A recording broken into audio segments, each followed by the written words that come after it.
الحمدللہ رب العالمین والصلاة والسلام علی سید الانبیاء والمرسلین اما بعد۔ سوالات جوابات کی نشست میں آپ کی خدمت میں حاضر ہیں۔ سوال یہ ہے کہ جمعہ کے دن خطبے کے وقت چندہ کرنا کیسے ہے؟ عام طور پر مساجد میں دیکھا جاتا ہے کہ جیسے ہی خطبہ شروع ہوتا ہے تو کوئی صاحب اٹھ کر جو ہے وہ چندہ کرنا شروع کر دیتے ہیں، اور اس حوالے سے شریعت ہمیں کیا کہتی ہے کہ کیا ہم خطبے کے وقت چندہ اکٹھا کر سکتے ہیں یا نہیں؟ بسم اللہ الرحمن الرحیم۔ یہ سوال بہت ہی اہم سوال ہے صہیب بھائی، اور اس پہ تو باقاعدہ ہمیں ایک سیپریٹ نشست کرنی چاہیے، اور انشاءاللہ ہم کریں گے کہ جو مساجد کی انتظامیہ ہے ان کو بھی ان کے لیے بہت سارے احکام ضروری ہیں کہ وہ سیکھیں۔ ضروری ہیں۔ وقف کے مسائل ہیں وہ چندہ کرتے ہیں۔ اب وقف کے مسائل میں چندہ کس مد میں آیا اور انہوں نے کس مد میں کس کوز میں استعمال کر لیا، یہ بہت بڑی ایک ذمہ داری ہوتی ہے، تو یہ ایک الگ ہو جائے گا۔ لیکن مسئلہ یہ ہے کہ دوران خطبہ جو جمعے کا خطبہ ہے اس دوران چندہ کی جو جولی پھیرتے ہیں یہ گناہ اور ناجائز ہے، اور اس کی وجہ یہ ہے کہ دوران خطبہ سننا فرض ہے، اور ایسا فرض ہے کہ جس کے دوران اگر کوئی بات کر رہا ہو تو آپ اس کو بھی منع نہیں کر سکتے۔ مجھے یاد ہے جب ہم پاکستان میں اسکول میں پڑھا کرتے تھے تو ہماری اسلامیات کی کتاب میں ہم نے اس وقت مسئلہ لکھا تھا کہ دوران خطبہ اگر کوئی بول رہا ہو تو آپ اس کو چپ بھی نہ کروائیں اور آپ خاموشی سے سنیں۔ جی ایسی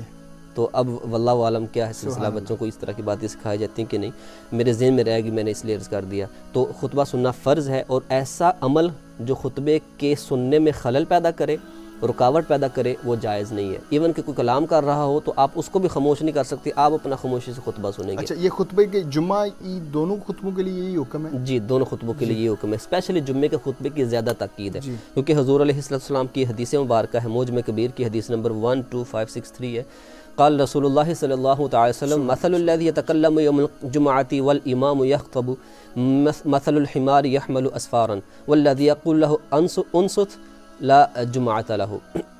حضور علیہ السلام نے ارشاد فرمایا کہ اس شخص کی مثال کہ جو جمعے کے دن کلام کر رہا ہو جب کہ امام خطبہ دے رہا ہو اس گدھے جیسی ہے کہ جس نے بہت بڑا بوجھ اٹھایا ہے۔ یہ حدیث پاک کے الفاظ ہیں۔ تو جس نے اس کو کہا چپ کر تو اس نے بھی جو ہے وہ جمعے کی فضیلت کو کھو دیا۔ تو اس لیے جمعے کا خطبہ سننا فرض ہے۔ جمعے کے دوران کلام نہیں کر سکتے یا کوئی ایسا عمل نہیں کر سکتے جو خطبہ سننے میں رکاوٹ پیدا کرے۔ تو گزارش یہ ہے مسجد انتظامیہ سے جہاں کہیں ایسا ہو رہا ہو تو آپ سے گزارش یہ ہے کہ آپ خطبے سے پہلے ایک دفعہ جولی پھیر لیں، 2-3 منٹ ایکسٹرا لے لیں، لوگوں کو مسئلہ سمجھا دیں تاکہ لوگ جو جلدی میں ہیں ان کو بھی پتہ چل جائے کہ بھی اس لیے ہم نہیں کر سکتے۔ یہ ٹائم بچانے کے لیے غالباً کرتے ہیں تاکہ ان کی نیت ہوتی ہے کہ چلو لوگوں کا ٹائم زیادہ نہ لگے۔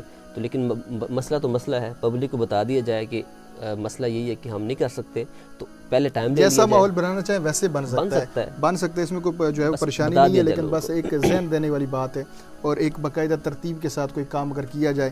اگر کوئی انسان جب بھی کوئی کہیں پہ بھی انسان وہی ہے، اور اسی وقت انسان کامیاب ہو سکتا ہے جب وہ کہیں پہ بھی اپنی غلطی دیکھے تو اس کی اصلاح کرے، نہ کہ اس پہ ڈٹ جائے۔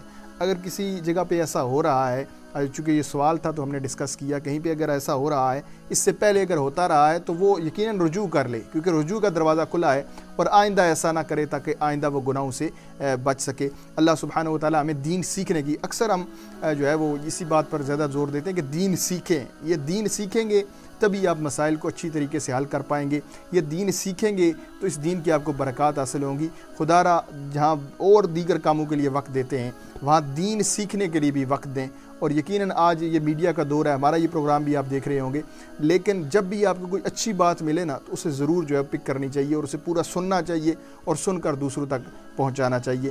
امید ہے کہ آپ کو ہماری آج کی یہ وضاحت آسان الفاظ میں سمجھ آ گئی ہوگی۔ وآخر دعوانا ان الحمدللہ رب العالمین۔ If you like this video, please give it a like and a thumbs up. Leave your comments below, share it with your friends, your family and your children, and don't forget to subscribe to this channel. We'll see you next time. Keep watching and spread the blessings to everyone. Assalamu alaikum wa rahmatullahi wa barakatuh.